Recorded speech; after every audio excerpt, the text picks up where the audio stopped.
एक बार की बात है, एक गुरु का एक शिष्य ज़्यादा बोलने की आदत से परेशान था। वह जब भी किसी से मिलता तो मिलने के बाद अपने मित्रों के सामने उस इंसान के बारे में अपने विचार देना शुरू कर देता।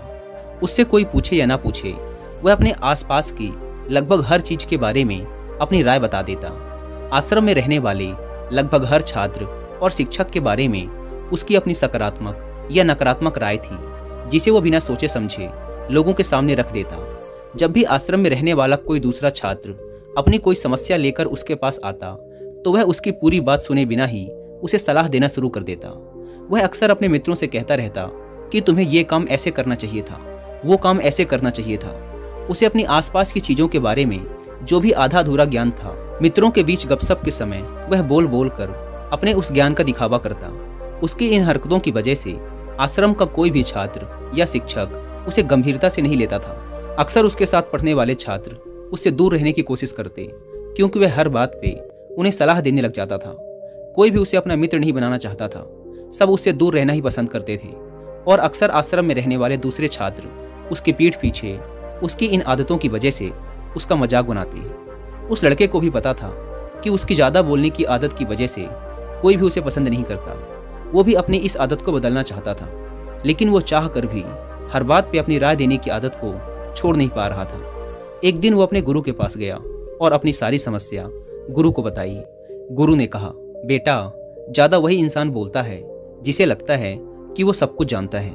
ऐसा इंसान जो ये मानता है कि वो बहुत थोड़ा ही जानता है और अभी ऐसा बहुत कुछ है जो उसे सीखना है। वो कभी भी ज़रूरत से ज़्यादा नहीं बोलता और ना ही बिना मांगे किसी को राय देता। इसलिए पहले खुद के अंदर से ये अभिमान हटाओ कि तुम्हें सब कुछ पता है। शिष्य ने गुरु के सामने अपना सिर झुका दिया। गुरु ने कहा, बेटे, मैं एक दिन में तुम्हारी ज़्यादा बोलने की आदत को खत्म तो नहीं कर सकता। ये आदत तुम्हें खुद ही अपने अंदर धीरे धीरे कम करनी होगी। लेकिन मैं तुम्हें ये जरूर बता सकता हूँ कि किन मौक़ों पर तुम्हें शांत रहना चाहिए, ताकि तुम खुद को दुखी होने और किसी बड़ी मुसीबत में पड़ने से बचा सको। शिष्य ने गुरु की बातों से सहमति दिखाते हुए अपना सिर हाँ में हिला दिया। गुरु ने कहा, बेटे, इन 5 मौक़ों पर हर इंसान को अपना मुंह बंद रखना चाहिए। पहला, जब तुम्हें लगे कि कोई तुम्हारी भावनाओं को तुम्हारे शब्दों से नहीं समझ सकता, उस समय तुम्हें चुप रहना चाहिए। अक्सर हम लोगों को अपने दुख, अपनी परेशानियां बताना शुरू कर देते हैं, जबकि हमारे आसपास रहने वाले ज़्यादातर लोगों को इससे कोई मतलब नहीं कि हमारे जीवन में क्या गुजर रहा है। हर इंसान को केवल खुद से मतलब होता है। वो केवल खुद के बारे में बात करना चाहता है। वो केवल खुद की तारीफ सुनना चाहता है। उन्हें हमारे जीवन की परेशानियों से कोई मतलब नहीं और ना ही वो सुनना चाहते। हो सकता है कि 1 या 2 बार वो तुम्हारी दुख भरी कहानी सुन भी लें, लेकिन उसके बाद वो तुमसे दूर भागना शुरू कर देंगे, क्योंकि कोई भी किसी दुखी और असहाय इंसान के साथ रहना पसंद नहीं करता। इसलिए कभी भी अपने कुछ करीबी मित्रों और परिवार वालों को छोड़कर किसी ऐसे इंसान को अपनी परेशानी ना बताएं जो तुम्हारी बातों को समझने के बजाय उनका मजाक बनाए। दूसरा, जब तुम्हें ये ना पता हो कि किसी विशेष मौके पर क्या बोलना है, या फिर तुम्हें किसी विशेष घटना के बारे में आधा अधूरा ही ज्ञान हो, तो ऐसे मौके पर भी तुम्हें चुप ही रहना चाहिए। ऐसा इंसान जो आधा अधूरा ज्ञान होने के बाद भी उस विषय में बात करता है, वो अक्सर ही मजाक का पात्र बनता है, और कोई भी ऐसे इंसान को कभी गंभीरता से नहीं लेता। अपनी बात को प्रभावशाली तरीके से वही इंसान रख सकता है जिसे उस घटना या विषय के बारे में गहराई से जानकारी है। इसलिए कभी भी आधी अधूरी और इधर उधर से मिलने वाली जानकारी के आधार पर लोगों से अपनी बात मनवाने की कोशिश ना करें। हालांकि दोस्तों, प्रभावशाली बातचीत करना और एक ऐसा इंसान बनना जिससे हर कोई बात करना चाहे, जिसे हर कोई सुनना चाहे, ये भी एक कला है जिसे हर इंसान सीख सकता है। आप भी सीख सकते हैं। बस आपको बातचीत को शुरू करने और उसे लीड करने के कुछ सीक्रेट जानने की ज़रूरत है, और ये सारे ही सीक्रेट बताए गए हैं इस बुक में, जिसका नाम है how to talk to anyone. मैं दावे के साथ कह सकता हूँ कि इस बुक को पढ़ने के बाद आप अपने बातचीत करने के तरीके में एक गजब का बदलाव देखेंगे। और अगर आपके पास इस पूरी बुक को पढ़ने का टाइम नहीं है, तो आप हिंदी में इस बुक की समरी भी सुन सकते हैं कुकू एफएम ऐप पर। कुकू एफएम इंडिया का लीडिंग ऑडियो बुक प्लेटफॉर्म है, जहां पर आप एक बुक से भी कम की कीमत पे करके पूरे 1 साल तक अलग अलग फील्ड की हज़ारों किताबों को ऑडियो फॉर्म में सुन सकते हैं, वो भी अपनी मनपसंद लैंग्वेज में। वैसे तो इस प्लेटफॉर्म के 1 साल का सब्सक्रिप्शन पड़ता है 399 रुपये का, लेकिन ये पहले 250 लोगों को मिलेगा सिर्फ 199 रुपये में, अगर आप यूज़ करते हैं कूपन कोड WI50, यानी कि रोज़ 1 रुपये से भी कम की कीमत पर। अगर आप इस ऐप को डाउनलोड करना चाहते हैं तो link description and first comment पर मिल जाएगी। तीसरा, गुरु ने कहा, जब कोई इंसान तुम्हारे सामने किसी तीसरे इंसान की बुराई कर रहा हो, तब ऐसी परिस्थिति में भी तुम्हें चुप रहना चाहिए। तुम्हें कभी भी ऐसी नकारात्मक बातचीत का हिस्सा नहीं बनना चाहिए, क्योंकि आज जो इंसान तुम्हारे सामने किसी तीसरे इंसान की बुराई कर रहा है, वही कल किसी और के सामने तुम्हारी भी बुराई करेगा। और इस बात की ज़्यादा संभावना है कि आज तुमने उसकी हाँ में हाँ मिलाने के लिए तीसरे इंसान की जो बुराई की है, कल रिश्ते ठीक होने पर वो उस तीसरे इंसान से भी कहे कि तुमने उसके बारे में क्या क्या कहा था। इसलिए जब भी कभी कोई किसी तीसरे इंसान की बुराई करे या उसके गलत समय का मजाक उड़ाए, तो तुम्हें बस उसकी बातें सुन लेनी है, अपनी कोई भी राय वहाँ नहीं रखनी। अगर तुम ऐसा करते हो तो भविष्य में तुम्हारे लिए समस्या खड़ी हो सकती है।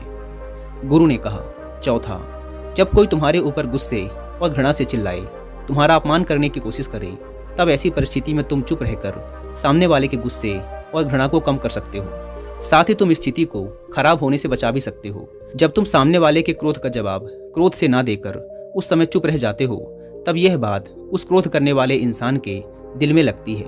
गुस्सा कम होने पर उसे अपनी गलती पर पछतावा होता है और ज़्यादा संभावना है कि वो अपनी गलती के लिए तुमसे क्षमा मांगे, और क्षमा नहीं भी मांगता तो वह अंदर ही अंदर खुद को दोषी समझने लगता है, और फिर वह अगली बार तुम पे गुस्सा करने व घृणा करने से पहले कई बार सोचेगा। लेकिन तुम्हें हर परिस्थिति में चुप भी नहीं रहना। अगर कोई गलत कर रहा हो तो तुम्हें उसका जवाब भी देना है, क्योंकि कुछ लोग ऐसे भी होते हैं जिन्हें हमारा चुप रहना हमारी कमजोरी प्रतीत होता है। गुस्से के दौरान चुप रहने का यह तरीका केवल परिवार, सगे संबंधियों और कुछ निकटतम मित्रों के लिए ही सही है, ना कि हर इंसान के लिए। अगर तुम हर जगह चुप रहने लग गए तो इसका गलत फायदा भी उठाया जा सकता है। गुरु ने आगे कहा, पांचवा, जब कोई इंसान तुमसे उसके जीवन की कोई दुख भरी घटना या अपने जीवन की परेशानी साझा कर रहा हो, ऐसी परिस्थिति में तुम्हें चुप रहकर सिर्फ उसकी बातों को सुनना है। ज़्यादातर लोग ऐसे होते हैं कि किसी ने उनके सामने अपनी समस्या सुनाई नहीं कि उन्होंने समाधान देना शुरू कर दिया। जबकि जब कोई इंसान हमसे अपनी परेशानी साझा कर रहा होता है तो वो हमसे किसी सुझाव की उम्मीद नहीं करता। वो बस ये चाहता है कि हम उसकी पूरी बात ध्यान से सुन लें, क्योंकि जब हम किसी की परेशानी को ध्यान से पूरा सुन लेते हैं तो उस इंसान को एक आत्मिक शांति मिलती है। उसे ऐसा लगता है कि चलो किसी ने तो मेरी बात को समझा।